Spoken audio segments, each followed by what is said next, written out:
It's supposed to be called the beautiful game, but for dozens of children, it was hell on earth. A former youth football coach gets a 31-year sentence for child sex crimes. I'm Imran Garta, and today's newsmaker is convicted paedophile Barry Bennell. The judge told Barry Bennell that children aspiring to become footballers considered him a god, but in reality, he was the devil incarnate. Bennell was convicted on 50 counts of child abuse, and while he's now going to prison, prosecutors say there could still be hundreds of suspected paedophiles in youth football and more than 800 victims. The scandal broke after one footballer, Andy Woodward, came forward and recounted publicly how Bennell repeatedly assaulted him in the 1980s. Woodward told the newsmakers in 2016 that breaking his anonymity opened up the floodgates of accusations. The thing is like now it's come out, I'm not alone. There's so many of us suffered exactly the same psychological problem that we had with him, and I know others around the country. You see the stats that have nobody's ever come out before, but that man, he had ultimate control over us. Well, Andy Woodward teamed up with another former footballer and survivor of sexual abuse, Steve Walters, who joins me now. Together they founded the organization, the Offside Trust, which advocates for safeguarding children from abuse in sports. Steve, really good to have you here on the Newsmakers. Are you relieved? Yes, I am totally, to be honest. We've been to hell and back the last 6 weeks with the court process. I've basically had to go up in that stand and tell all the media, the whole world, the jury, complete strangers, all about our abuse as a child, and it was very traumatic, but we're just glad it's all over. Do you feel that justice has been served? Most definitely. Barry Bennell, he's 64, he's altogether he had 454 years. I know it's been knocked down to 31, but he's going to die in jail, so we're more than happy with the sentence. Judge Clement Goldston QC described Bennell as the devil incarnate. When the judge said that, did that sound accurate? It did. The judge was first class from the first minute of that trial right to the very end. We finally got to see that monster Bennell in court the final day. All he did was keep his eyes on the floor. He had a little glance every now and then, but we still couldn't get eye contact. But yeah, the judge summed him up perfectly. There's still plenty more out there. I've spoken to over 100 victims who suffered from Barry Bennell and other predators. But we're just glad he's gone. He's off our streets, and yeah, he can't harm anybody again. Yeah, after all these years, for about 3 decades, keeping it all in, and of course, as we said, the floodgates opened up with Andy coming forward and you and others, right? How did it feel knowing you were in the same room as him and finally he was having his comeuppance? It was weird, but he used to have this hold over us, and now he's just a wrinkly, disgusting little pathetic old man. He's dying, he's had cancer of his tongue, he can't talk properly, he can't eat properly, and just sit. He no longer has the power over us, so, you know, like myself and all the others, we can begin our life again now without having to worry about him. How many more Barry Bennells do you think there are operating in football or operating in general, in sport in general, working with young kids? There's, obviously years ago, there was no social media, there was no internet, there was no awareness at all. There was predators everywhere. Anywhere in sport, and particularly football, where predators could get near children, they were everywhere. You know, we know there's more cases coming up further this year, but safeguarding has improved dramatically, but there's still a little bit of a shortfall, and that's why we've created the Offside Trust, where we can make a difference and keep our kids safe within football and within sport. Steve, we reached out to the FA. We wanted to talk to them as well. I want to read you some of what they had to say to us, and I want to hear what you have to think. They say, we want to take the opportunity to acknowledge the traumatic experience the victims and survivors have endured. We continue to signpost those who have suffered in this way to speak to the independent inquiry into allegations of non-recent child sexual abuse in football. If there are any victims and survivors who have not come forward, we encourage them, if they are ready to do so, to speak with the police. That's the FA. Do you feel they've done all that they can in order to help? Well, with the legal system, the truth has finally come out. We had faith in the judicial system, and like I said, they found out the truth. We need the footballing authorities, the footballing world, to. I know they've launched the inquiry, but we need to find out what happened at various football clubs and find out the truth. The journalists have been digging. I've know personally a lot of evidence that's still out there. We just want apologies from various football clubs, and we just want the truth, and we want justice. That's all we want. We want to, any child should not be able to go to a football club, play football, and this happened to them. So we need, this can never happen again. Yeah, and I want to ask you about Crewe Alexandra as well, because something that was jaw-dropping was when the former MD Hamilton Smith said the club had received official complaints about Barry Bennell a long time ago, right? That was unbelievable. We reached out to them as well. This is what Crewe had to say. Crewe said the club wishes to make it absolutely clear that had it had any suspicion or belief that Mr. Bennell was committing acts of abuse, either before, during, or after he left the club's employment, the club would have informed the police immediately.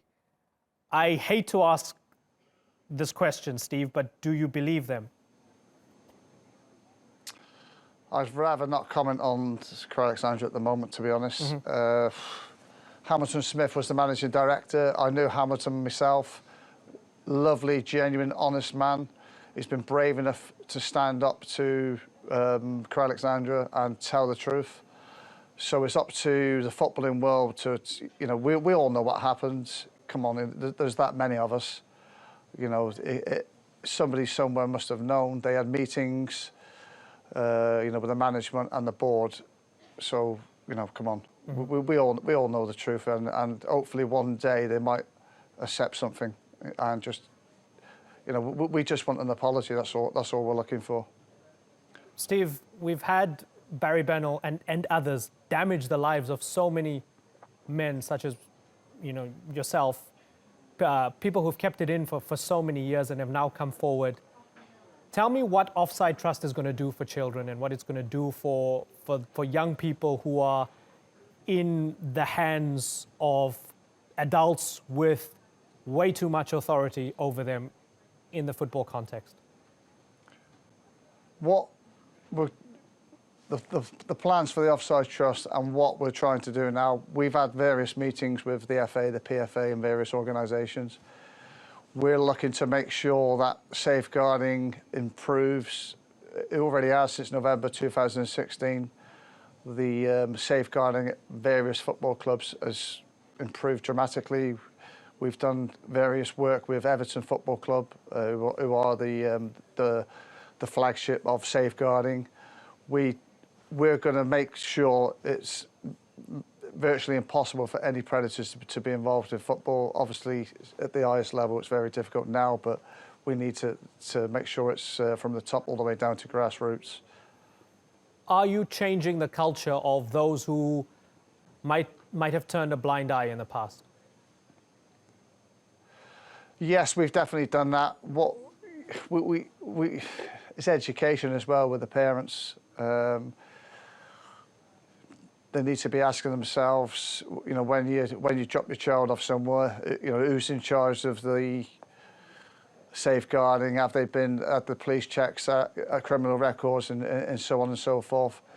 All we want to do is just make it impossible for predators to be involved in football and primarily sport. Steve, it's been an extraordinary journey for you and others, and you all have been tremendously courageous. I thank you very much for joining us here on The Newsmaker. Steve Walters.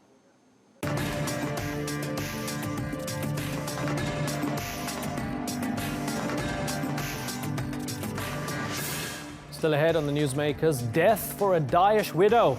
An Iraqi judge delivers the ultimate sentence to a former fighter's wife. But is it justice? And Iranian police say at least 5 officers have been killed in Tehran after Sufi protesters take to the streets. We debate what's made them so angry.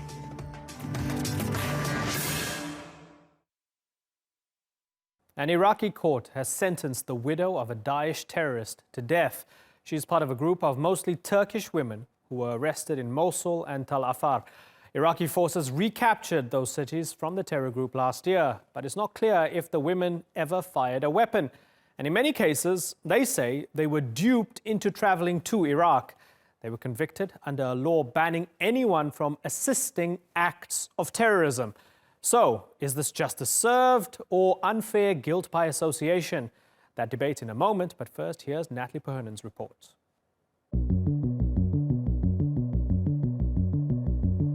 Iraq declared victory over Daesh in 2017, with some of the final battles taking place in Mosul and Tal Afar. As government forces pushed out Daesh members, wives and children of foreign fighters were also caught up.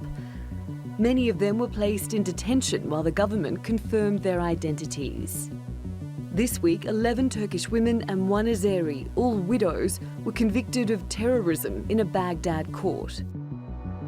They were all found guilty under Iraq's anti-terrorism law against any person who commits, incites, plans, finances or assists in acts of terrorism.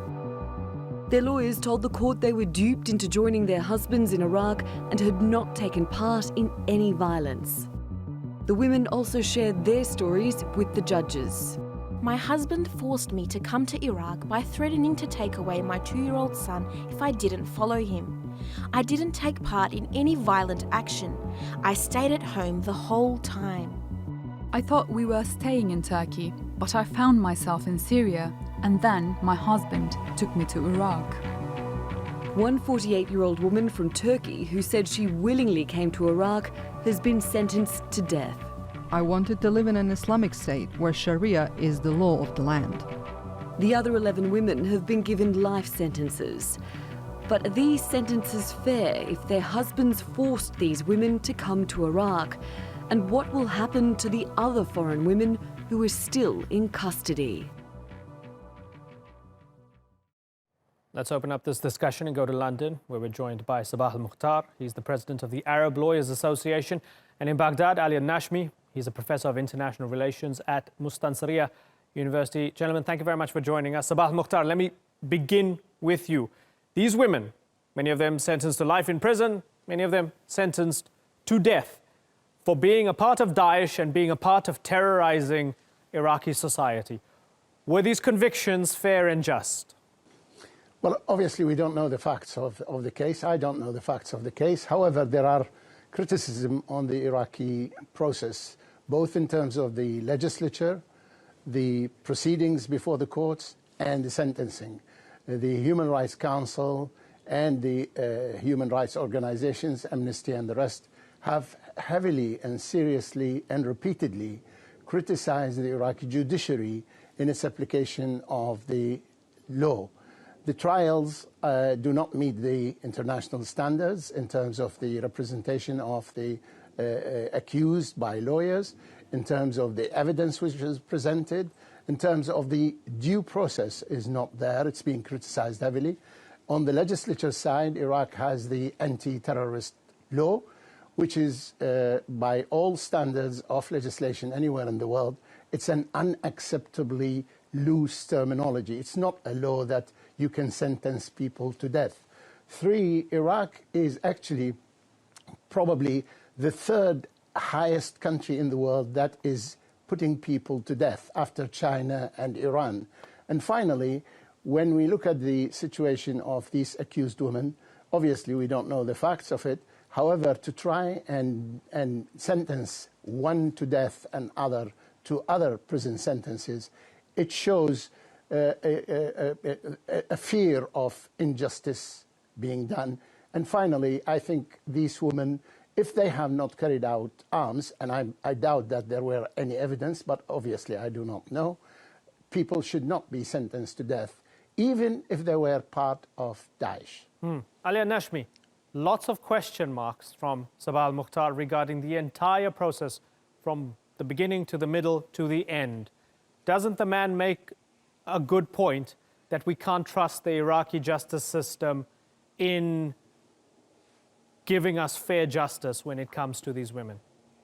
No, we cannot judging about this court and about this sentences or that decision, because this is not court, publicly court. We don't know what is the circumstances of this court and what's the evidence and what is the details. But I read something about this women, and I know some women, they are from Turkey, and some from Germany, and some from other countries. And the majority, they are widows for the fighters of the Daesh, ISIL.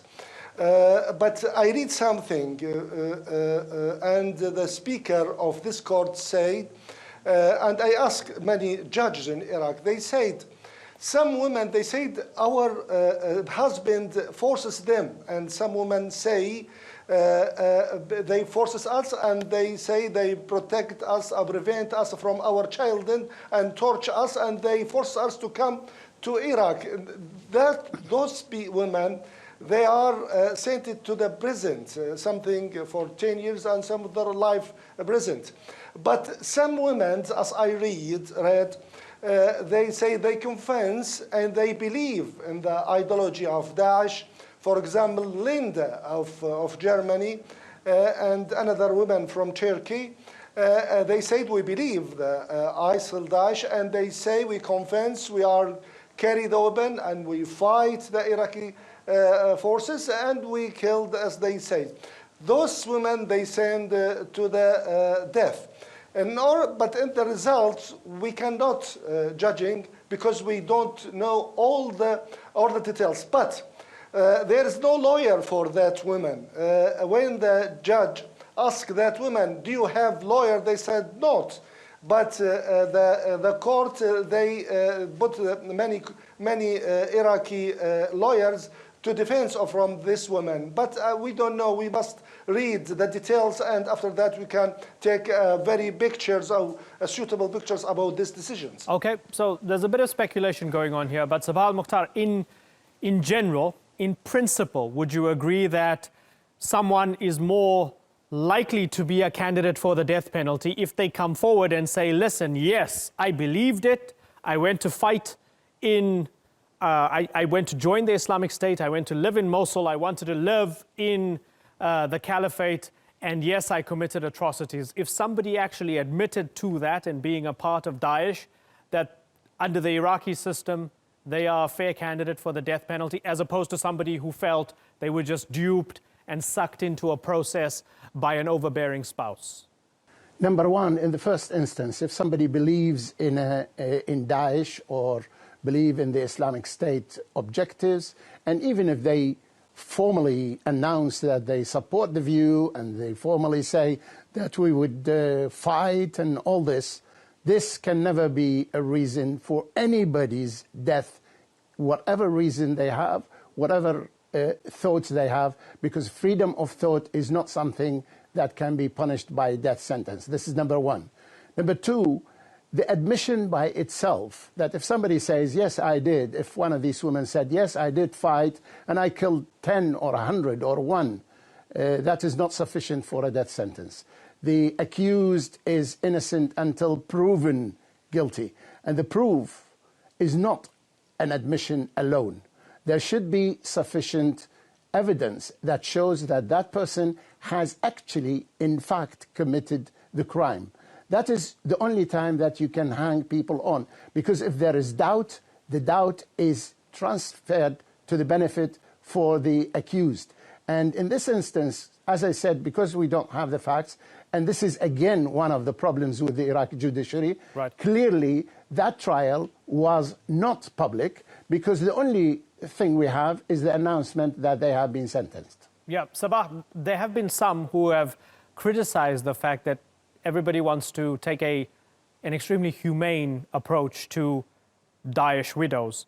And they're saying, what about the agency of these women themselves? Since there have been reports to show that, for example, some of these women have been integral to the raping and the persecution of Yazidi girls, for example, right? So again, let me give you a variation of my last question. If there is proof that a woman who was a part of Daesh living in Mosul or Tal Afar or even across the border in Syria and Raqqa and so on, if there is proof that they were actively involved in committing atrocities for Daesh, would you support the death penalty against them?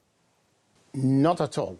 I'm against the death penalty, capital penalty for any crime, including terrorism and Daesh and what have you, because it's contrary to the principle of the sanctity of human life. It is contrary to Islam as a religion. It's even in Islam, when there are the had, where you can kill people, there are so many restrictions and so many obstacles that almost it is difficult to actually put somebody to death, even under Islamic rules. Okay, Ali Nashmi, I want to give you something that came from a senior Iraqi counterterrorism judge to Human Rights Watch. I want you to have a little listen to this. I'm going to read it out to you. He said, I had a case yesterday of an ISIS cook, and I have recommended giving him the death penalty. How could the ISIS or Daesh fighter have executed someone if he had not been fed a good meal the night before? So once again, a senior counterterrorism judge, the type of judge that would have been doling out punishment when it came to these particular cases, saying, well, if you fed Daesh, clearly you're involved in Daesh atrocities, we give you the death penalty. Is that the sort of system you want to defend, Ali? My God. No, I think there is, I know, there is many victims in any kind of the war, and especially in the civil war. Many victims, they're the relatives with that fighters. And somebody will accuse somebody and some lies against somebody. And I know it's not everything is clear, especially in the situation in Iraq. In order that, yes, we can say some victim, yeah, in this case, and it's very important for the Iraqi court to be very carefully to take this kind of information if they want others to respect their decision. And I think it's very important, but I don't know, is that right or not? They sent somebody to death because he cooked with the Daesh. I don't know. I didn't hear somebody, but I know everybody who carry weapon and who fighting against the Iraqi soldiers or the Iraqi forces, I think they are sent to the death. And even those people, they didn't achieve it, they did because they still in the prisons, somebody from 15 years, they still in the prisons. In order that I said some people of those criminals, I will, they said, return to the life because somebody will accuse and somebody will interfere in the case of like Saudi Arabia or some government from Turkey or Germany or order that. But if you achieved it, I think we cannot say this is justice or this is right with their decision. Sabah Mukhtar, tell me why you're shaking your head. Yeah, this judge, if this is what he said, this is a vivid example of the unfairness of the judiciary system of Iraq. If there is a judge who says that he's going to sentence a man to prison because he sentence him to death because he has fed a Daesh fighter, God help us and help all the Iraqis and those who are accused before the judiciary there.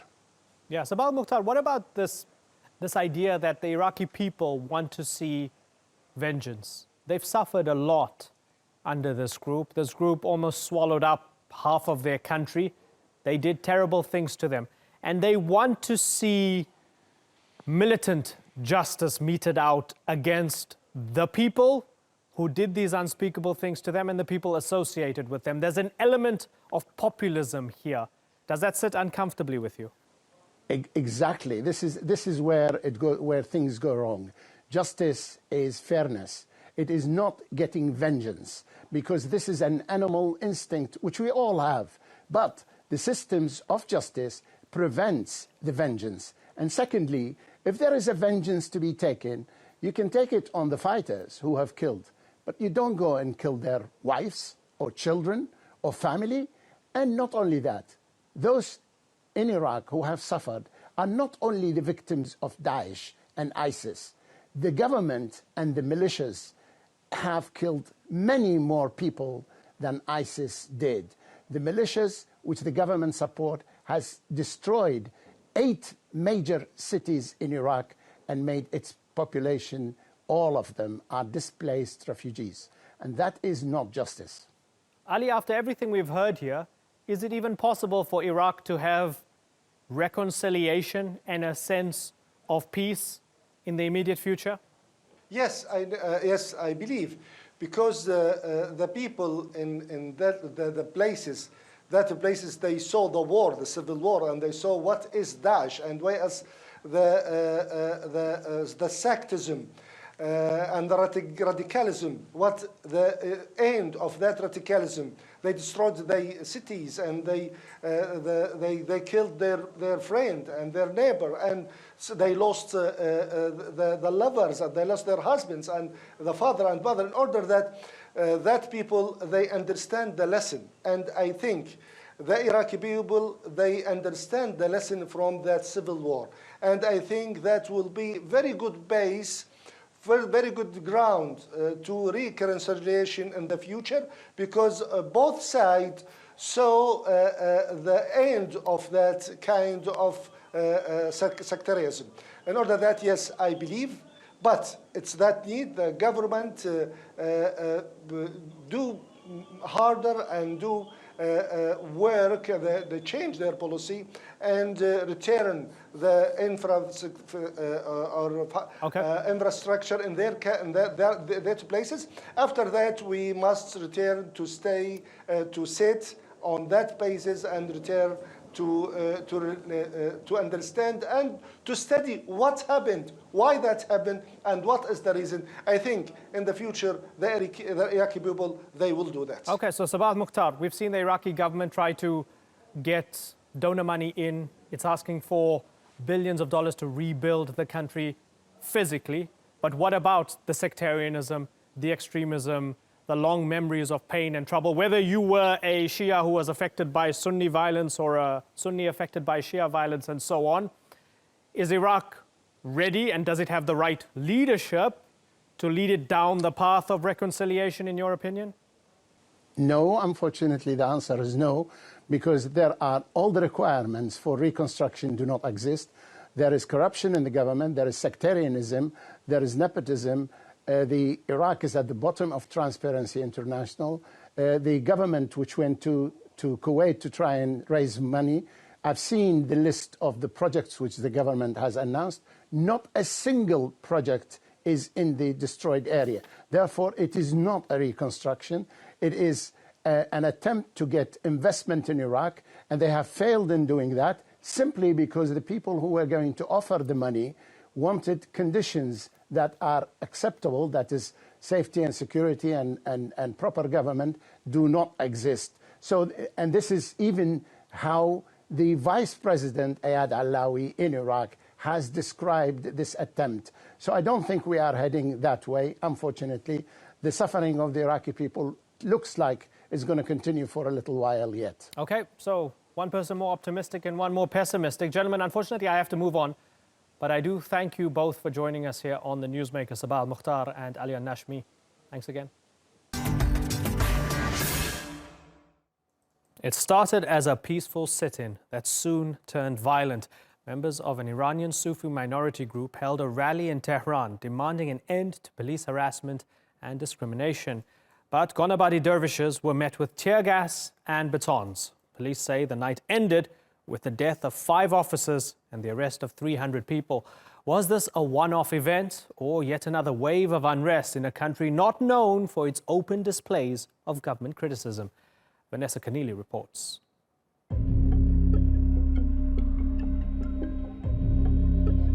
A short video, shot on a mobile phone, shows the moment a bus ploughed through a group of protesters in Tehran, killing 3 policemen. Those demonstrating were members of Iran's Ghanabadi Sufi order, and they were angry at rumours their leader had been arrested. And it's not the first time they've met police head-on. They are the country's largest Sufi sect and originate from the northeast, but have a presence in cities like Tehran and Esfahan. Like most Iranians, they follow Shia Islam, but also believe that religion and politics should be separated, perhaps making them a target for the government.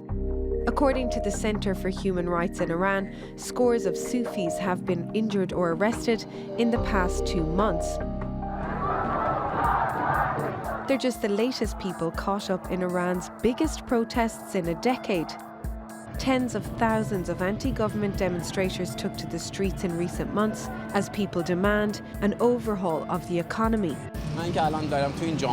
I'm working, but in this society I'm always stressed about possibly getting fired the next day. Always worried about my job, my family, the security of my family. The main problems people are grappling with are their security, economy and their livelihood. Our country is really like gold. Whatever you can think of, you can find in Iran. But we are not benefiting at all from the things we have in our country. Those anti-government protests were met with pro-government rallies, organised by those who believe, along with their leaders, that the US and Israel are trying to destabilise Iran from the inside. In the events of recent days, the enemies have united and are using all their means, money, weapons, policies and security services to create problems for the Islamic government. Much of the anger over the rising cost of living and corruption has been directed at President Hassan Rouhani, who promised to make things better before he was elected. During the anniversary of the 1979 revolution earlier this month, Rouhani called for unity. اگر در دو تا مسئله ما اختلاف نظر داریم جناح‌ها اختلاف دارن دعوا نداره شعار نداره صندوق آرا را بیاوریم. At a time when his country seems more divided than ever. Vanessa Keneally, The Newsmakers. Well, joining me now from New York is Hushang Amir Ahmadi. He's the former Iranian presidential candidate and the head of the American-Iranian Council. In Dubai, we have Iranian affairs analyst Camelia Entekhabi-Fard. And from Tehran University is political science professor Fouad Izzadi. I thank you all for joining us. Fouad, let me begin with you. Tell me why we've seen these clashes between the police and these Sufi protesters.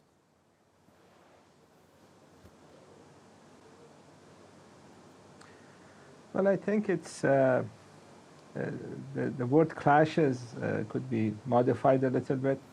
A couple of nights ago, we had a bus that basically ran over a number of police officers that were unarmed, and 3 police officers and 2 civilians were killed because of the action of that bus.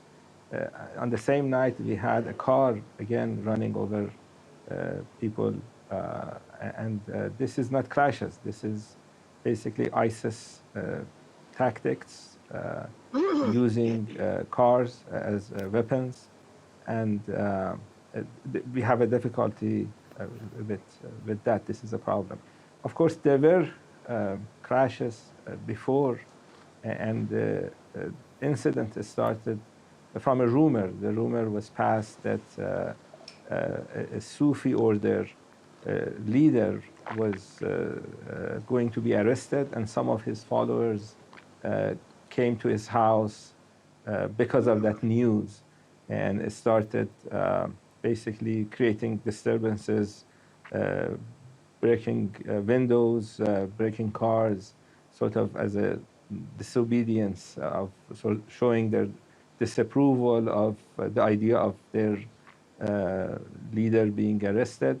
And based on the Iranian government official statements, there was no plan of arrest. Okay. So this was just a rumor that caused a lot of so you feel and deaths okay. of Interesting. police officers. And sorry to interrupt you. I want to sort of bring in Camelia here.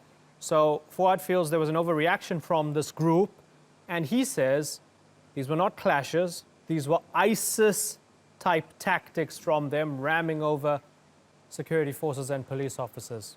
Tell me why you disagree with that. Greetings to all dear participants and you, dear Imran. It's too difficult and it's too soon to rush ourselves and say that Darwish, which it has a history of being so peaceful and being so much popular in the society, for decades and for the almost like the 15th centuries, to say they are Daesh or they are extremists. We have to relate their acts, if we could say even they were involved at this violence, to the pressure has been received by the government, by the regime, by the Shia clerics, because their monasteries has been demolished and shattered in the past 15, 20 years. And also there was a threat against of their leader, Mr. Gonabadi, to be get arrested. And of course, when that peaceful religious people felt to be threatened by the government, they came across to defend their leaders' houses. And then what we say, perhaps there would be some kind of irritation which it led them to be violent. Otherwise, I'm Iranian and like any other participants, and we know how peaceful and popular are dervishes, and I'm seeing them far beyond of having such an exercises against of the public assets and also the police and the security forces. Okay, Hushang Amir Ahmedi, for many of us, the news of the killing of the cops and the arrests and so on was our first introduction to this Sufi Gonabadi order, right? A lot of us had not known of them beforehand. I'm reading that the roots of this might be related to what Camelia is saying, that they've felt persecuted over the decades and there's a level of frustration among them. Is that true? To some extent. I mean, first, this group, the roots of this group goes back to centuries, actually, as opposed to decades. They have been there. They are a faction of the Shia. They believe in almost the same thing that the Shia Islam believes in, except that just like a few other sects, like Ismaili and so on, they have their own particular way of looking at matters. So it's really not, in a sense, in a broader sense, a religious fight. That's number one. It has been there for some time. However, after the revolution, because Iran got an Islamic theocracy, they have become very intolerant of any sect that does not fit exactly within their frame of religious reference. For example, even the Sunnis in Iran are not allowed most of the time to practice whatever they believe. They don't have mosques except in a few places. So this is part of a broader, I would say, prosecution, if you may not want to call it prosecution, at least limitation that the Islamic Republic has imposed on other sects within the same Shia, religion. Okay, interesting point. The second thing is, yes. I'm sorry? Go ahead. Make the point, please. So the second issue is that, as Camelia said, these are peaceful people. They used to be peaceful people, and they are. I obviously condemn any kind of violence, and I was absolutely shocked to see that a Darwish will go on a bus and take a few, but that's unheard of.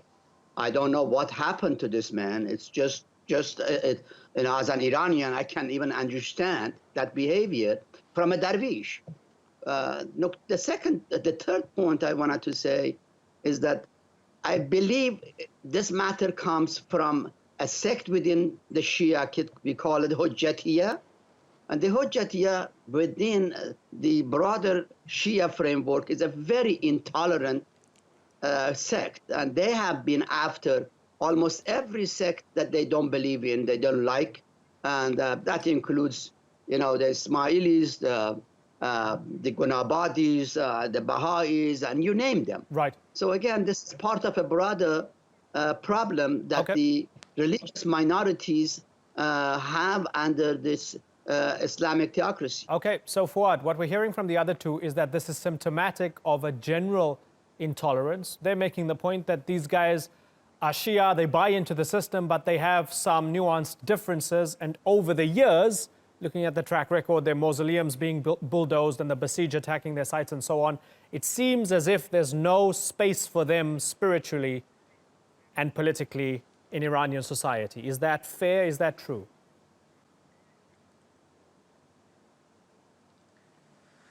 Yeah, I think being fair and being truthful is very important. I think we need to make sure that just because we don't like the Iranian government, we don't use every instance to attack the government using falsehood.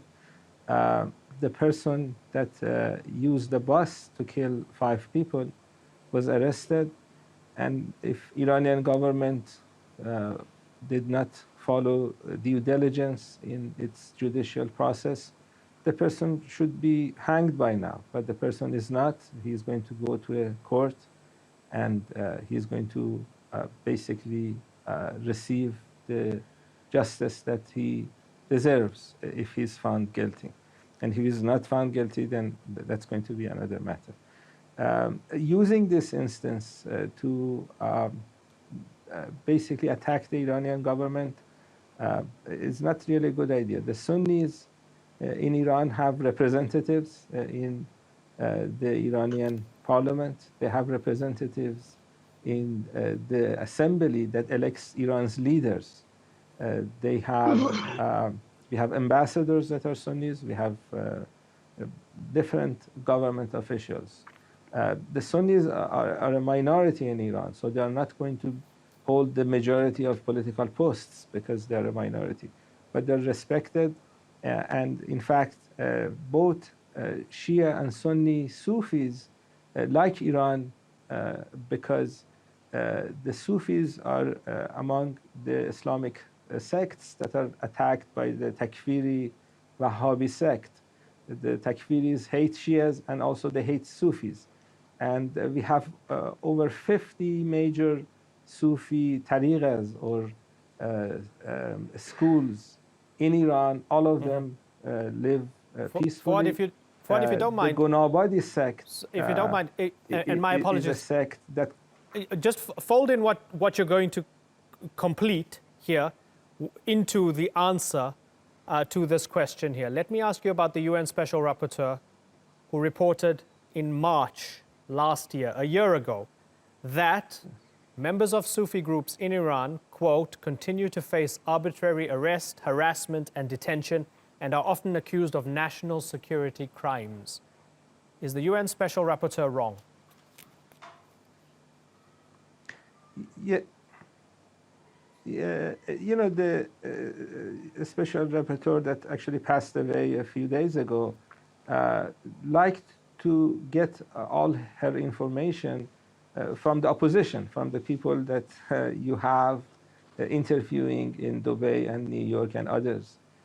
And since the opposition doesn't like the Iranian government, they give data that is not totally accurate. No, it's not true, Professor The Sufis and the Shia sects are in fact united.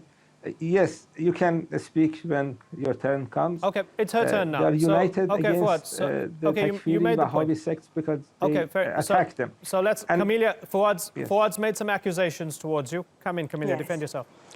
I am not opposition. I can speak on my behalf very well. I'm not opposition. We are just judging what we were thinking is not right and correct. There are a couple of things. First, the Sufis and Gonabadis, Darwish are not sect.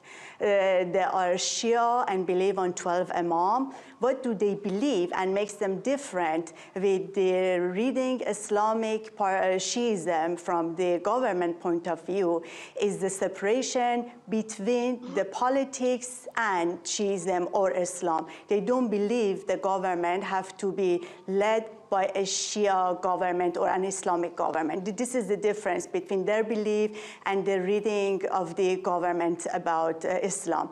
And also, I didn't say they are going back to the decades. I said they are going back to the 15th centuries, but in the past couple of decades ago, there has been subject to an operation, as late Ms. Asameh Jahangir, she correctly argued about the operation against the minorities. Here, I am, as an Iranian, doesn't like to call anyone minority and majority. We are all Iranians, regardless of the religion and about the sects and also ethnics. All of us are Iranian. What we are saying about the Darwish or the Sufis, particularly here, why they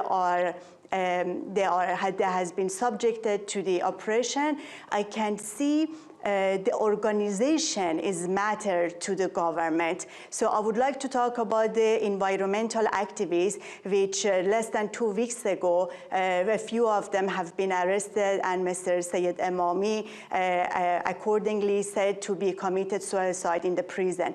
Any association in Iran has been subjected to the pressure, to the oppression, and has been said to be the threat to the national security, no matter what they do, from the bus drivers to the teacher. Okay. None of those associations cannot be taking place because the government is not secure about itself, and they can see that sort of the threats may pose by anyone, particularly about the Sufis. I finished my word. Sure. Because the Sufis are highly popular, and in the past few years, many of the youths tired of the reading Islams by the government has been joined them, and that has been seen as a threat against of the national security, according to the government. Okay, so Hushang, what we're seeing here from Camelia is that she's making connections. She's saying there's a common theme, be it Sufis or be it bus drivers or be it people taking to the streets for economic grievances and so on.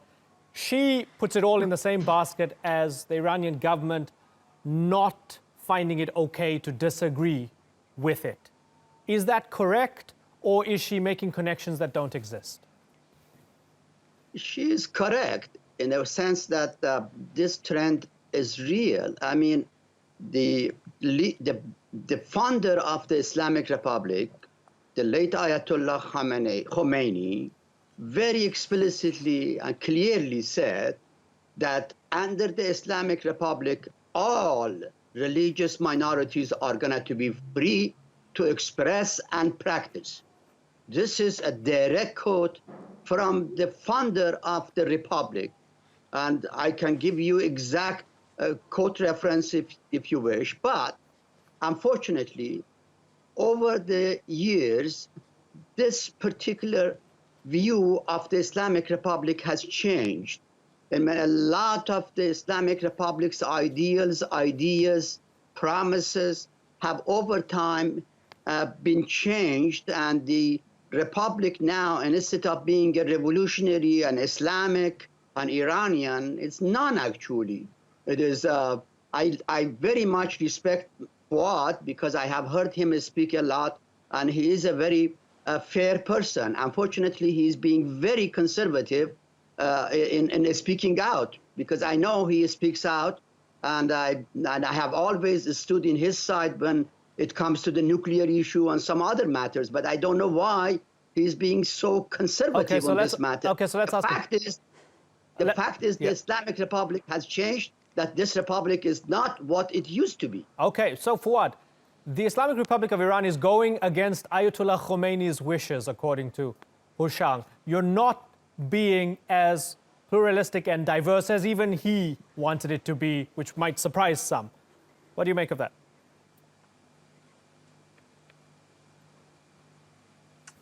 Yes, I think Dr. Amir Ahmadi is correct in the sense that people like me criticize the Rouhani government on a daily basis.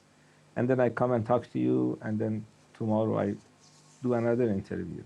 So to make an evil from the Iranian government and call it restrictive in this manner, I don't think it's fair, because we have people that oppose the government on a daily basis, and they are not arrested, they are not put in prison.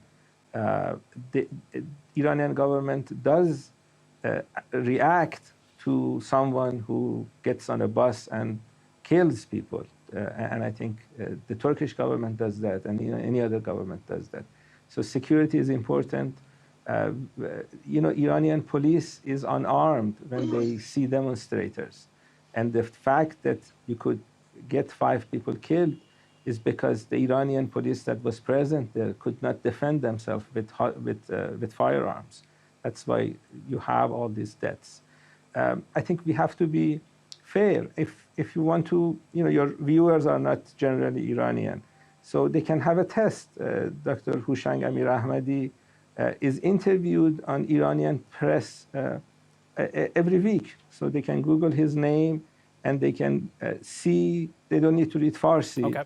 They can see the number of newspapers, magazines that interview him.